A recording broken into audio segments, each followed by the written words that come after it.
covered with games. With games, which you and I have had a lot of discussion, Shannon, about games, because I say Wyatt doesn't care for games, yet when he's engaged in games, He does. he does, and he plays them well.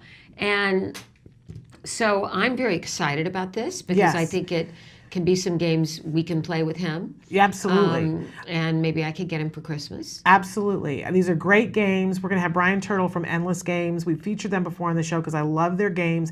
We're going to talk a little bit about why these games are so particularly spectacular, but they're games that are made for the general public, but they just happen to work on things that are the things that we're working on with our kiddos on the autism spectrum. So I love that.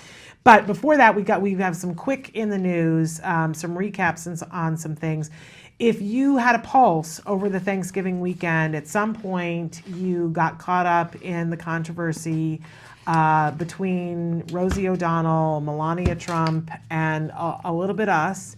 I have to say that we were a little bit included. And I have to tell you, I have not been caught up in the news because the coverage of the election was so negative, and the week that the election was held, I had a burnout effect on the news because I'm a news junkie.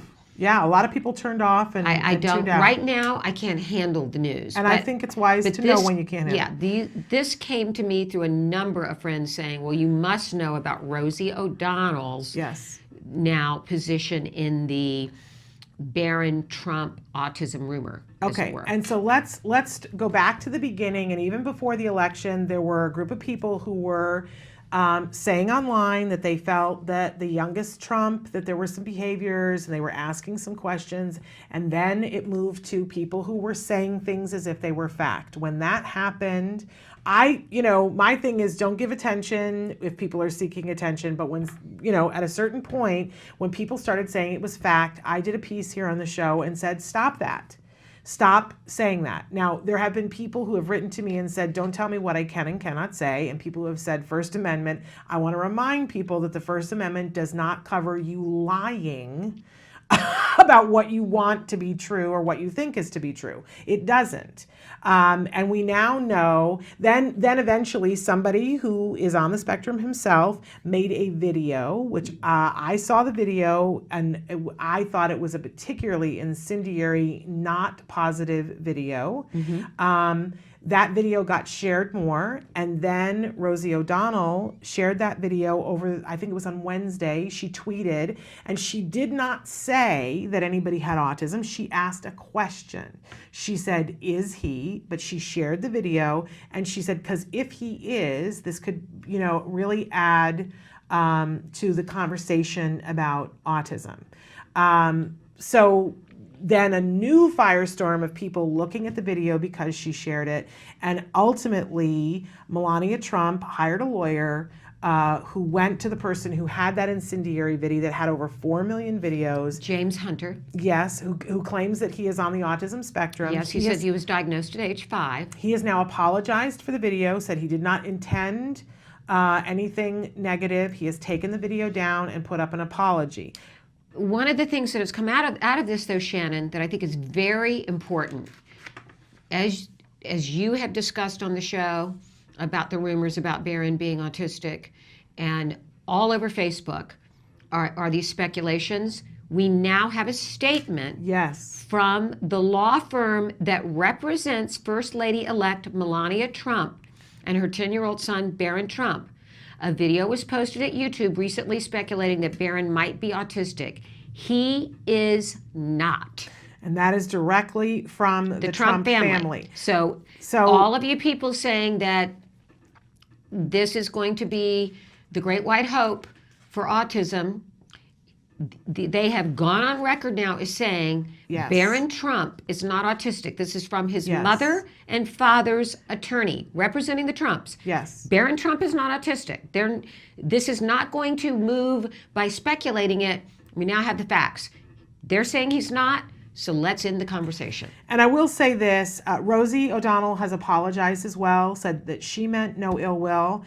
It's amazing to me how quickly everybody gets out the pitchforks and wants to blame her. The video was not hers. She asked a question and she did post the video, which personally, as an autism mom, and now Rosie, as a result of this, came out this week and said that her youngest child has been diagnosed with autism. That's the Her first, daughter, that's Dakota. the first that we've heard from her publicly about that. That's a huge decision for someone to make.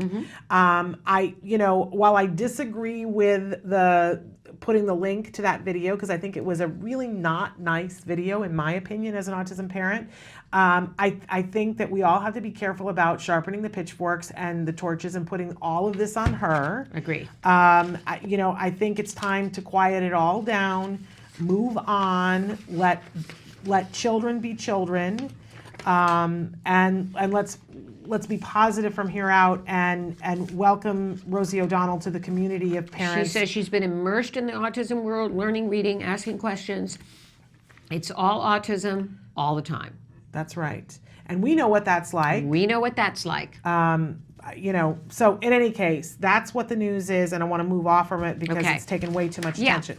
Also, a new study was very much in the news in the last couple of days about there have been lots of questions about the flu vaccine, because you know that even today the flu vaccine contains thimerosal. Correct. And so when it's given to children, when it's given to adults, it has thimerosal. And there's been big discussion about should pregnant women get the flu shot.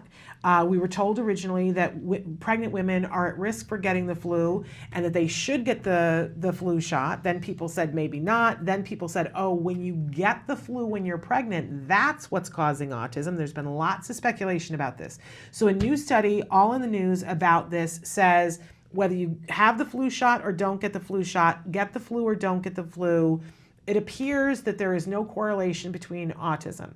And they looked at, by the way, this was published on Tuesday in JAMA Pediatrics, and they were looking at children in the Kaiser Permanente system. They looked at almost 200,000 children born between 2000 and 2010. So my child would have been included in that. I just want to go on record as saying we would have been included in this. And mine?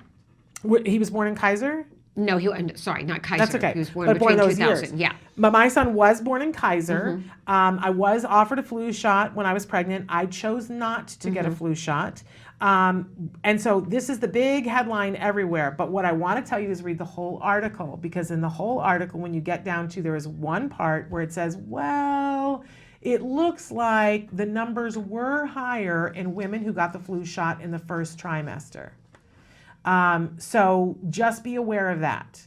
But women who got the flu did not end up having more children than women who didn't have the flu. You do have to be careful that you don't get dehydrated when you have the flu. Yes. All right. Okay. And so we have to quickly, because we're running out of time here. We're late for Brian Turtle and Endless Games. Okay. We're going to play some games. I hope I can keep up with you. We played some yesterday. You're pretty good. Yes. I love some games. So stick with us.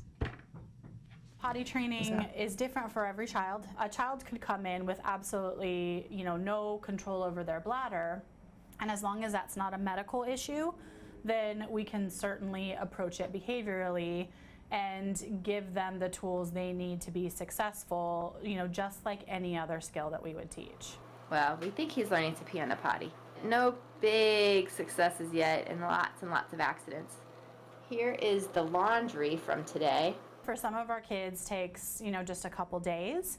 And then for other kids, it can take months and months and months. And then when you're looking at complete independence, it can take years. Hey, you have to go pee-pee? There's a lot of different ways to tell if a child is ready. We look for a couple different things. Probably the most important is parents saying, I need this to happen, I'm ready. Second is, a child showing interest in the bathroom, and some of it is simply age. It's time to go ahead and work on this. What are you doing? Pooping. You're pooping? You first start with teaching the child what they need to do on the toilet. The basic thing we want is for them to drink as much liquid as possible. It's inevitable that if you drink a bunch of liquid, you're gonna pee. Help! No, I can't help you pee. I can hold your hand, but I can't help you pee.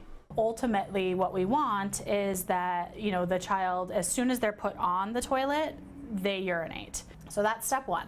Step two is usually working through the amount of time that they're off of the toilet and making sure that they're not having accidents during the time that they're off. So this is kind of the bladder control stage of things. So the purpose of the potty log is just to see how long it takes them as soon as they sit on the potty for them to actually urinate, and the amount of time that he's able to hold his urine. And with the log, we're able to visually see how long it takes them each time and if they have accidents or not. He's on a half-hour potty schedule, so if he doesn't go when we take him, then we have to take him in 10 more minutes. So every 10-minute intervals until he does go, and then we reset the clock, and it's 30 minutes again. Okay, buddy. Okay, last chance to go pee-pees. Do we reset it for 10? Oh, what does that mean? What does that mean, Jack? It's potty time. We can come play after. Hurry. What we hope happens in this time is that the kids will learn how to initiate going to the bathroom on their own. This is oftentimes the hardest part of potty training, is because they get so used to somebody telling them when they need to go that they're not really recognizing the signs just in their own body of when they need to go. Oh, he wet himself. Oh. Big wet? Was it a lot? We can reset to half an hour now. The biggest thing for parents is not to give up. The other big tip, and I think pitfall that a lot of parents fall into, is putting their children back into pull-ups or diapers, especially if they're starting to have accidents. And this is probably the worst thing that you can do. They need to recognize that feeling of fullness in their bladder and take themselves to the bathroom, or tell an adult that they need to go to the bathroom. What do you have to do? You have to put your pee-pee in the potty. Okay, give it a shot. See if you can put it in there. There you go. You're doing it. Yay, Jack. Big prayer for your pee-pee. Big pee-pee. Yay! Woo! Yay! Good job. What a big boy. High five, high five, high five, high five, high five, high five, high five.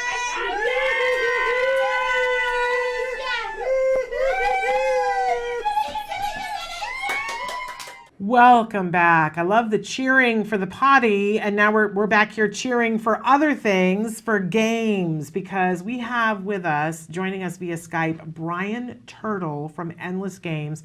If you watch this show, you know that Brian is a regular with us. We absolutely adore him because he makes cool games, endless cool games. So Brian, welcome back. This is our first day of the Festival of Toys 2016. Well, I'm happy to be here. Endless Games is always a proud supporter of you, Shannon, and of the Festival of Toys. Well, we love you guys, and for so many different reasons. I want to launch into one of them right away. Nancy and I have out before you a game called Cornered, and things are going to look a little funky on our screen just because we work on a green screen. So everywhere you see black is actually green, and it might even be see-through. Yeah, can you see that it's kind of see-through? But in any case, this is a really cool game, and this is kind of how Brian and I came to know each other, because Brian, tell us a little bit of the background for Cornered, because this was not something that you guys invented thinking, oh, kids with autism will be great at this, right? That was never the intention. It was one of those happy accidents, I suppose. But at Endless Games, we've been making games since 1996. And at one point, an inventor, a guy by the name of Brad Ross, presented this game to us. And it was basically the game that has become Cornered. His original concept was really the same idea, the board of a color grid, and then these tiles that you would play on the board where the colors would match the four corners. Now, what the happy accident part of the story is that I was playing the game with my niece, who has Asperger's and is on the spectrum, therefore, and she was great at it. I was having a heck of a time trying to find where on the board this puzzle piece could match the four colors of the game board and where I could play it so that it matched the game board. Meanwhile, my niece had already played 10 pieces, 10 tiles by that point. So it really kind of opened my eyes to the fact that, hey, maybe this game does play to the strengths of individuals who are on the spectrum. And so we wound up taking it out to some other families that we knew who had autistic children or autistic family members, and it was consistent across the board. Where I guess you would say the neurotypical players were consistently losing to the players on the spectrum. So it was a really neat way to be a real confidence booster for for my niece especially, who wasn't always the most outgoing, and would rather do a jigsaw puzzle than play a board game because the social anxiety and whatnot. When she played Cornered, it really opened her up because she was good at it. It played to her strengths, and she could beat her Uncle Brian. So it was a great happy accident, and it's a lot of fun. Regardless of whether you're a child of any sort of special needs whatsoever, it's a great family game that anyone can enjoy. Absolutely, and Nancy and I are going to play a little bit really quickly here while we continue to talk. So this is one of the other things. You can go ahead and turn yours over and start to look. We've got 3 tiles each here, and this is one of the things that I love about Endless Games is that all of the games can be played in multiple different ways. And almost all of the games have a pretty quick finish point, at least for one version of how you play the game. So we can sit here and play with 3 tiles. And Right. so we turn them over and we try to start to find on the board. So I've got one here that's purple and blue on the top and red and yellow on the bottom. Now I can see on the board there's purple when and you blue. say top, I mean the top You can could turn be, it around. Yeah, it could be top can mean anything, right? Yeah. Right. So it Now, becomes. here's ahead. the ingenious element of the game, and I didn't mean to cut you off there, Shannon. But No, go the right thing- ahead. There's only going to be one location for each individual tile. It may look like that piece in your hand could be played at any number of a different series of intersections. There's only one unique location for each tile that's in the box. So it really is part jigsaw puzzle, part board game, and a great sort of marriage of the two worlds. Well, and so I just found a place to put the block on that I did, and you put it right in the center there, so it matches up, and it kind of makes the block almost look invisible. And Nancy just went, "Oh, how did you do that?" But here's the thing, part of how I did it was I played this with my son, Right. And I had a conversation with him, and I said, because he was laying them down, Right. like crazy. He Right. was just so fast, and I said, "How do you do that?" And he said, "Oh, I just look for 2 colors because it's easier to look for 2 colors." Now 2 colors that are together. and then you try to fit the other 4 in. But here's the thing about it is that everybody has a different method. And we played this with Wyatt, Nancy's son, and he was super fast at it too. But I think his technique was different.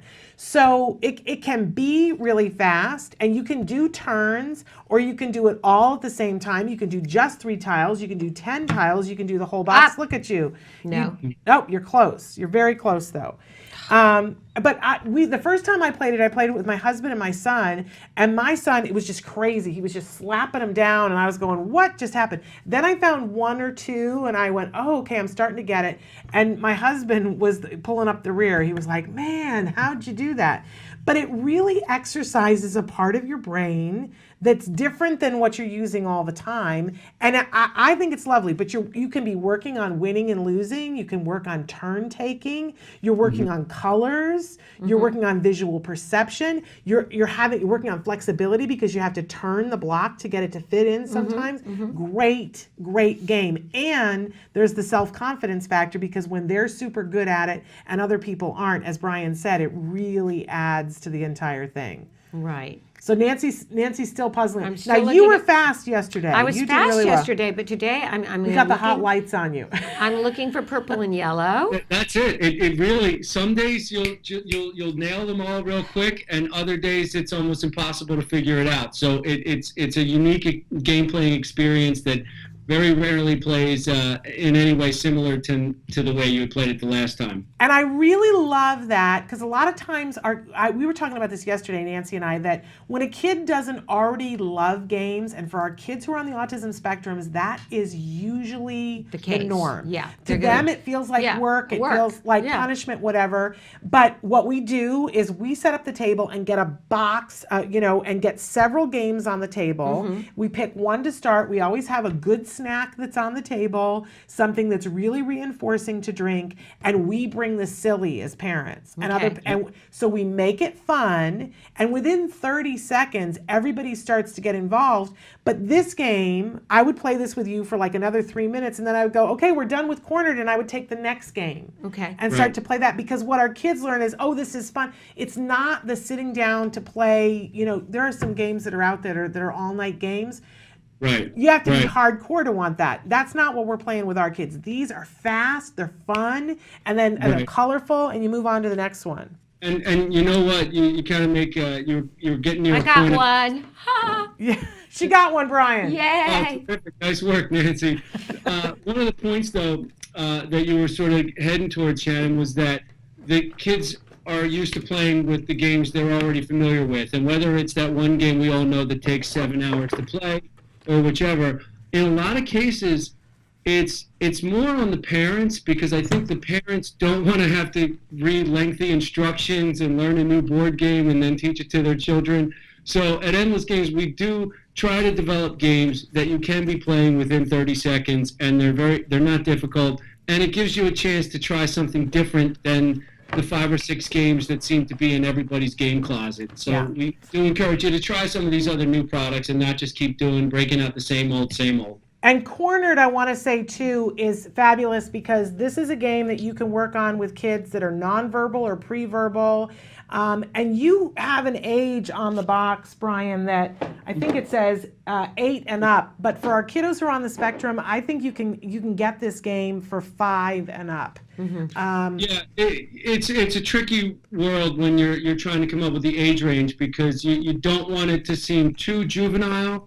So I agree with you that certainly 6, 7-year-olds can play Cornered. In fact, my own 7-year-old plays Cornered. So, but at the same time, you don't want to sort of play to too low of an age grouping where you might lose the 9, 10, 11, 12-year-old kids. So, Exactly. This is fun. This is a great game to have at holidays, and everybody can play. Grandma can sit down and play this with your kiddo who's on the spectrum, and they'll have a ball. And your kiddo on the spectrum will beat Grandma, and everyone will be thrilled. Okay, That's- so I'm going to move on to best of the worst, Brian. Sure. I'm going to have you talk a little bit about this, and then we'll play for a quick second. Okay, so here's what's going on with Best of the Worst. This is a game that really celebrates those moments in life that aren't always the best. In fact, they're your worst moments in life. The point of the game is that you're going to go around a game board, and I have the big game board here. I can show you in a minute. But as you go around the game board, you draw scenario cards, and they can say your worst day at work, or the worst nickname you've ever had, or the worst place you found a hair that was not your own. So these are instances in life, bad day at school, bad day at the office, bad time in a public restroom, whatever. And we've all had these bad experiences, and usually in that moment, it's the worst. But as you get past that moment, there's usually a pretty good story to go along with it. So it's really all about who has the best story from that worst bathing suit worn or seen, or who has the best worst story for your worst trip to the dentist. So really, it's a storytelling game where I'm going to share my worst time at the dentist, and then I want to hear your story, Shannon, and I want to hear Nancy's story, and the rest of the players are going to judge who had the best worst trip to the dentist or time at the, in the office, whatever. And one of the cool things I think about this is that you can tell a true story, and you get extra points for telling the true story if your story wins, but you can also make a story up. So Right. think about all the things that we're working on here, you guys. This is for our kiddos who are a little bit older, a little bit more verbal, but we're working on socialization skills. We're working on what's appropriate, that they can be making up a story. They're working on, all of the socialization of we work on white lies, because it's important to be able to tell a white lie for safety purposes. So they're working on imagination to make up a story and be believable. But they're also looking at you when you tell a story to see, do I believe her? How amazing is that skill for our kiddos? Because we know that there are people who take advantage of them in life, so that they begin to look, but it's in a very safe setting that we're going to pretend. Can we play for a second, Brian? Sure. I don't know which card you are. I've got a card that says things you've thrown at someone or had thrown at you. Okay. And All so right. I've got a you story. You want to read the card as your worst things you've thrown at someone or have had thrown at Okay, you. So, your worst thing that you've thrown at someone or had thrown at you. So I've got a story. At Okay. Easter dinner once, I threw a fork at my brother-in-law's head, and it hit him, and he still has a little bit of a scar on his forehead. What now? And he's now my ex-brother-in-law. Can't imagine why. But yes, I threw a fork at Can him. I ask what precipitated it? I believe it was something where we were talking about something in the environment, and he told me I could go freeze in the dark with all the snow owls, and I flung the fork at him. Okay. I thought that was justified. It's still something that's talked about in the family, so that's my story. Now, do you believe that that's true? well, Nancy, would you like to try to match that story, and I'll judge, or should I tell a story of the worst thing that's been thrown at me or that I've thrown, and you can judge whether Shannon or I, which one of us had the best story? Do you want to tell a story or listen to a story? I Because I've can, thrown I plenty. can, I can tell a story All right, about she's got a story for you. something I'll that judge. was thrown at me. Okay. I love horses, and I've been around horses a lot. And there was one time, I don't think horse poop smells very bad. It's mostly made of grass. I think it smells actually quite good. And I was telling Wyatt, that my son, that I think all things about horses smell good. And he picked up some horse poop and threw it at me. In the face? Yeah. Ooh. So I don't know, horse poop in the face. Horse poop in the face. Wow. That's pretty So that bad. was Wow. thrown at me. Okay, Brian, which is the best story? So first off, I kind of, as much as I love a good horse poop flinging story, I'm going to go with Shannon's story of throwing the fork at her ex-brother-in-law. Yeah. Just because I think there's so many layers to that, and it had a good sense of danger involved. Yes. And now I would also be required to play whether I think it's a true story or a bogus story, and because there was so much detail, and you sold me on it, Shannon. So I believe that it's a true story, and your story was the best of the worst. Thank you. And it is a true story. So I would get to move an extra space because of that, That's right. correct? Yes. It is a true story, unfortunately. It's a true story. But great game, because you were also working on storytelling skills. You know, we talk all the time about all the things that we've got the board too, Brian. It's Okay, awesome. cool. But we always are talking about when our kids tell stories, sometimes they don't tell the important details. They leave things out. So you're working on saliency. We're working on what are the important details that you have to tell. This is a great game. This is a perfect game for somebody my son's age, and really for Wyatt's too, to be able to tell a story and make it up. Creativity. I love this game, Brian. Now, honestly, going back to the age grading, we do put 14 and up on this one. Yeah. And you could play this game with any member of the family. Our own personal opinion was that if you're 13 or younger, you shouldn't have any bad experiences. Everything. And for those of you who are like, well, but my kid couldn't do that. Very frequently when we sit down to play a game for the first time, it's a skill that my son isn't good at or maybe can't even do. That's the game to play, you guys, because if you're making it fun and everybody else is playing at the table, you do need to have a couple of people to play with you. It makes it fun for them. Okay, I don't need to take this out. I don't know why I did that. The next one I want to play is, I love this one, Brian, Oddly Obvious. Yep. My personal favorite. Okay.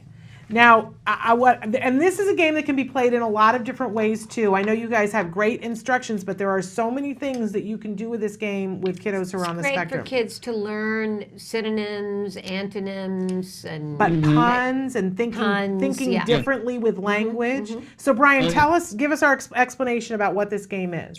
Okay, so basically the game is a series of cards like these that have clues on the back and then the whole answer pool on the front of the card. So what happens is one player is the host or the reader, and that player would read off the clues, and then everyone else playing would have to be the first to shout out the corresponding answer from the front of the card.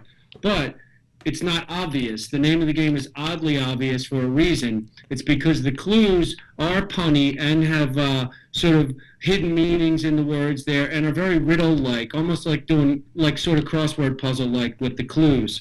For example, one of my favorites is right here on the box. You can actually play the game box, which is pretty cool, but there's a question on the back that says, what word on the front of the box corresponds to the clue army animal? And the answer is octopus, because it has 8 arms. It's army. Oh, see, I didn't So get that. You But can't really think in that sense of, what is an army animal, an ant or a tank, or what am I looking for here? You have to sort of think outside the box in that regard. So, and I just got to say this for our kiddos who are on the spectrum. If you have verbal kids who are on the spectrum, and they've acquired language, but we need to get them to be using language flexibly. This has been one of the greatest things that I have done with my son to get him to use language flexibly, because he doesn't realize we're working on anything while we're playing it, and he now makes puns. He uses figurative language. People ask me all the time, how do you do that? We did some lessons in skills, and we played Oddly Obvious. I'm telling you, it's great. Yeah, my 9-year-old daughter is constantly coming up to me with new clues, and one of the ones that may actually make it into the next edition of the game, she came up with, the clue was Little Pepsi, and the word she wanted to put on the front of the card was Minnesota. Minnesota. I love them. They're so clever. yeah, that's very Okay, cute. so we're going to play really quickly. Nancy and I have not looked at the back of this card, so Brian, give us a clue. Okay, cool. So I'm going to say, what word on the front of this card corresponds to the clue harder to see as it grows? Harder to see as it grows. Harder to see as it grows. Oh, darkness. That's right, darkness. Darkness. So Harder to see. you would win one of these chips that come with the game, and you want to be the first to have the most chips after 5 clues. So we'll do another clue real quick. Here's how to make a feather pillow. Feather. Oh, I think I know. You're beating me on all this. Well, because my kid does these kinds of jokes all the time now. Well, I the pillow will be made of down. Right. download. Download. That's what I was going to Download. say, There but I you didn't go. know about No. load. Yeah. Right. It's so clever. But also, if you, I'll tell you honestly, when Jem was younger and we weren't getting some of the puns, you have to make it fun for them and have ways. So he was reading, and so we would just have him find the word on the page. So find download on, because it's got all these other letters, or find the word that starts with a D that's in red. Like there's so many ways that you could use this with a child of so many different skill Right, levels. that's a great idea, Shannon. And then you end up always talking think about the meaning of words. You're always thinking of all these new ways to play the game, Shannon. I'm going to consult with you on all of our game development. Please, I want to come and play in the shop. That's what I want to Sure do. I thing, live to be able to do anytime. that. So we've got a bunch of other games here, and we're starting to run low on time. We're going to take a quick, short break, and then we're going to come back and open some more games. But first, before we go, Brian, where can they find Endless Games?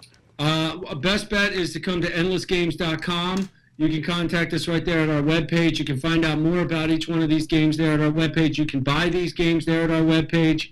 So best bet's endlessgames.com. You can also like us on Facebook. We're on Twitter and Instagram and all the other social media sites. So come check us out. We even have a YouTube channel for Endless Games. So we're all over the internet. That's the best place to get us. All right, short break while we get out some more games. Stick with us. More coming up.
Welcome back. We're so excited because we have Brian Turtle from Endless Games who's on Skype with us. We've been playing games. I love to play games.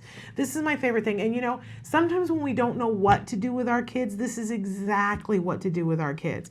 And I love Endless Games because I encourage you to not just get one, get 3, 4, or 5, because you get them out and you don't have to play the same game a million times or for 3 hours. But these are games that honestly, it's crazy to me. It's like a Vulcan mind meld. They invented these games not knowing the kinds of things that we work on with our kids, but they make it fun, the exact same things that we work on. Which, Brian, our next thing that we want to talk about, you've got 2 different versions of Name 5. And this kills me because there is a whole lesson about naming 5 things. This is something that you do in ABA therapy. Again, that was news to me. And it really just sort of stumbling into all these fortunate instances that sort of cross over all these educational lines and keep things fun at the same time. Absolutely. So, yeah, talk a little bit about these games. Well, we've got 2. We have the original Name 5 game here, and now our new Name 5 Pop Culture Edition, which is brand new for 2016.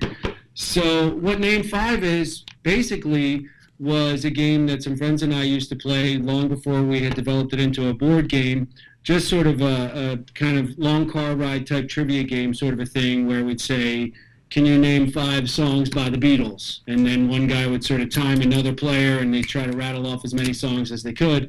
And then it would be name 5 movies starring Tom Hanks. And so we sort of took that and developed that into what was the original Name 5 game.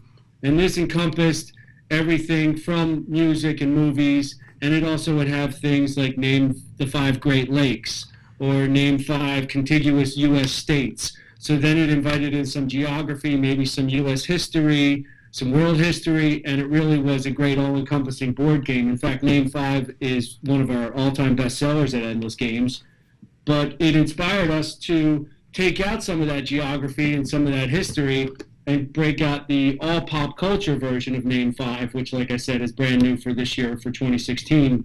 And this one is really all about those questions about 5 songs by the Beatles, 5 movies starring Tom Hanks, but also it's got things in here that are pop culture driven, such as name 5 memorable characters from commercials. So now you'll think of, some of the television commercials you might see. For some reason, I'm thinking of the woman who used to say, "Where's the beef?" Me too. That was my first thing. Yes. I guess that's the one that pops in everybody's head. Yeah. But so what you want to do is, like some of the other games, you're going against the clock in Name 5. So actually, unlike the other games we've played so far, but you're trying to rattle off 5 answers to the category within 30 seconds. So it adds that layer of tension in trying to race against the clock, but also the fun of thinking about those commercials or about those movies or songs or whatever the case may be, and coming up with 5 answers to complete the challenge. Yeah, and what I love about this, again, you can play it in so many different ways. We have taken this in the car before and just not played with the board and done exactly what you were saying. We pull out the cards because I run out of things to ask.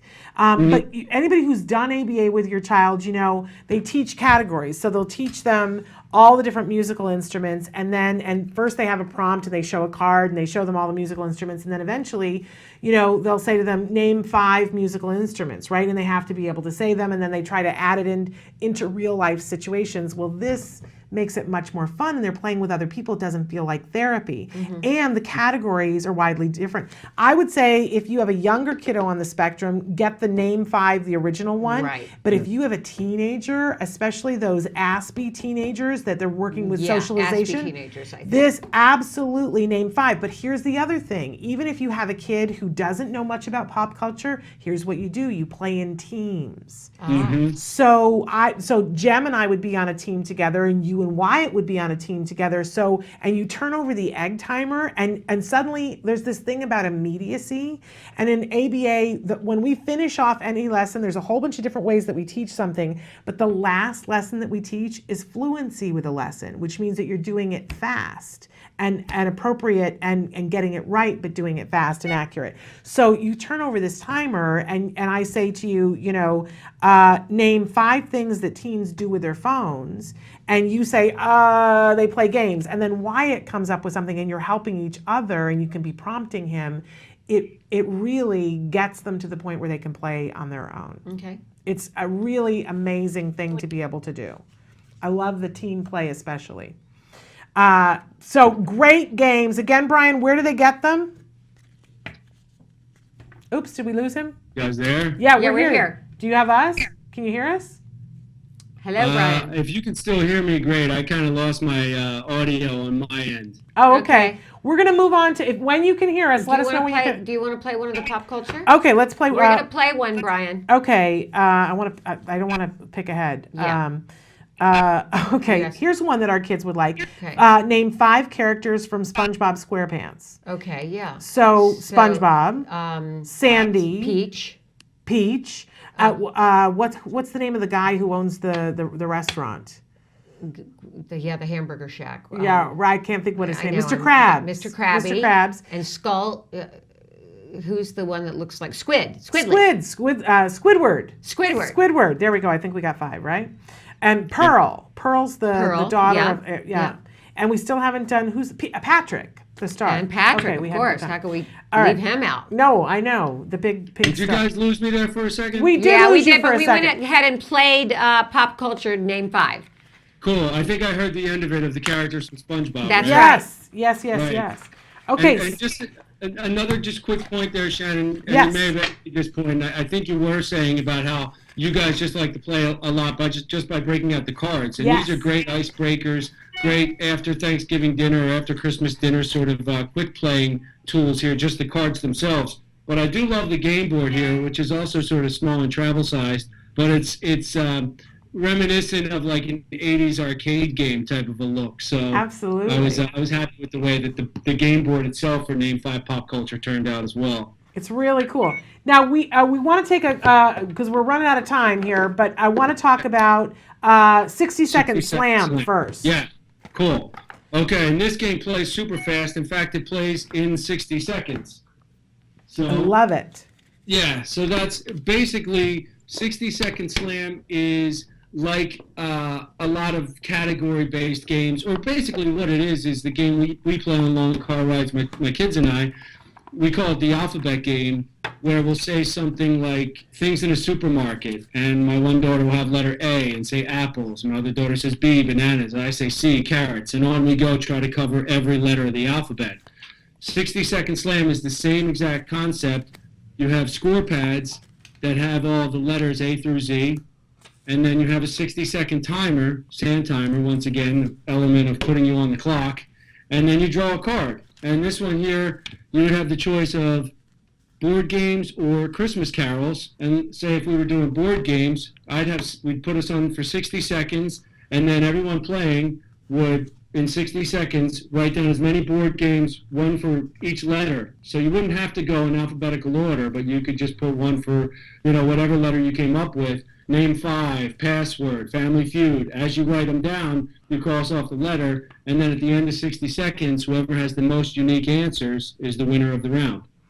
Love it. And this is a great game for all of our kids. It teaches flexibility of thinking. We're looking at the alphabet. You can play this in teams as well, too. For the kid who needs a jump start to be able to do. There's something that happens with our kiddos, even on the spectrum, when you turn over a timer and the energy goes up and they get that. They get that something's happening and that they're a part of something and they get excited about it. It's a really fun thing. I always say, bring the silly. And one of the best lessons that we do when as parents, that we model the behavior of being willing to throw something out and fail. Games are a great way to teach our kids how to be good losers, that there's perspective, that you're not always going to win without it hurting their feelings, that it gives them that base of that. So I love these kinds of games. Yes. And again, all these play within 30 seconds or so. You can get through the rules, and you're knee deep in the fun very quickly. Yes. So let's talk a little bit about the card games, because I love the card games too, because not only are we working on all the cognition skills with card games, but we're also working on fine motor, being able to teach our kids how to hold, cards in their hand. It's a skill. It's a skill, and our kids need it. So Yeah, let's. so the first one is red light, green light, 1, 2, 3. This one is for ages 5 and up, so I figured I'd start with the lower end. And basically, it's a game where everyone's dealt 7 cards, and the cards have 1s, 2s, 3s, and red lights and green lights on them. And on your turn, you can play as many cards as possible as long as you play in the order of red light, green light, 1, 2, 3. So maybe on my turn, I have a red light and a green light and a 1, but I don't have a 2, so my turn ends there. So maybe then Nancy's up next, and she has 2, and she doesn't have a 3 card. So then it goes to Shannon. She plays her 3 card, and then it rolls back over to red light, green light, and then red light for you, and then back to me. So really, it's all about being out of your cards first, but staying in sequence of red light, then green light, then 1, 2, and then 3. And just so people know, sequencing is on the first, it's on kindergarten curriculum. The kids need to be able to sequence the first this, then this. So depending on where your skill level is, you could start this game as early as 3 years old. And it is a great skill that helps to prepare them for kindergarten. Now, if you have a second grader that's still working on sequencing, like we can all get emotional about that and that feels bad, but just work on it. And then your child will be able to get it. And this is a great way to work on sequencing. And then last, but certainly not least, you have Ochos Locos. That's right, which is basically a literal translation of Crazy Eights. Okay. And Crazy Eights is really sort of the game that basically Uno is a derivative of Crazy Eights. So it's a series of number cards, and we also put the Spanish translation because Ochos Locos, as I said, is Crazy Eights in Spanish. So we have an English and Spanish game here. We've got rules in Spanish. We have cards that show the number and the Spanish translation of that number. And what you're trying to do, as in a game like Uno or in Crazy Eights, is you're trying to match the number or the color of the card that was played previously. And instead of how Uno has certain cards that could draw 2 or a reverse, Ochos Locos, we have different hot pepper cards that give you certain advantages. A jalapeno card enables me to look at the cards in your hand and swap out one of my bad cards for a card that you may have that I want. The habanero card, it plays sort of like a reversal where we switch direction of the gameplay. And then the poblano card is one that enables the player of this card to, everybody else has to draw a card, and the poblano card gets to play one of their cards. So this is a big advantage here. And like Crazy Eights, you're trying to play all of your cards first. Oh, and of course, because they're crazy, locos, actually, the 8s are wild. Wonderful. And so, again, working on turn taking, matching numbers, letters, colors, also learning the names of these things in Spanish, which we know that for our kiddos on the autism spectrum, learning other languages is beneficial. People think that it's not because they're like, oh, if they don't know English, then how but it's actually better for them to learn multiple. My son has an intense interest in language. Absolutely. And he's always saying, how do you say so-and-so in French? How do you say so-and-so in Spanish? How do you say, he's obsessed with that, in fact. And Jem's obsessed with German. I don't know why, but obsessed with German. So good for our kids to be able to get. So Brian, all of these games are great. We want to encourage people to like you guys on Facebook, Endless Games. Visit your website, endlessgames.com. I got that correct? That's right. And I know you have to go and we have to go, but Brian, it's never the holidays unless we've had you. I know that you've got some Christmas lights on your shirt. You always bring it. Yeah, There you we do. go. We got a little holiday flair here. It's still too early for my crazy Christmas sweaters, but we'll get that next time. All right. The red's working good for you, Brian. Looking holidays.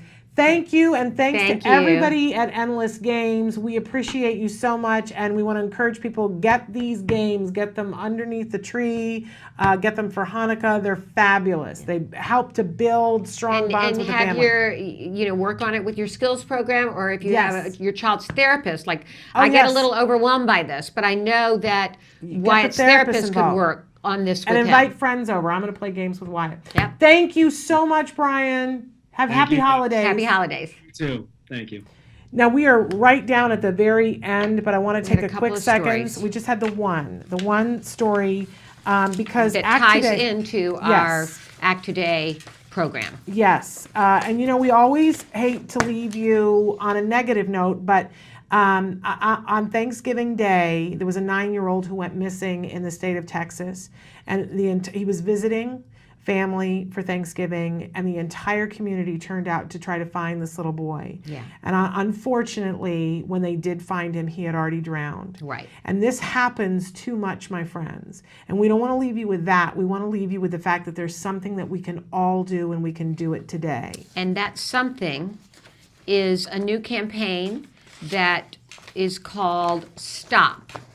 And that is an acronym.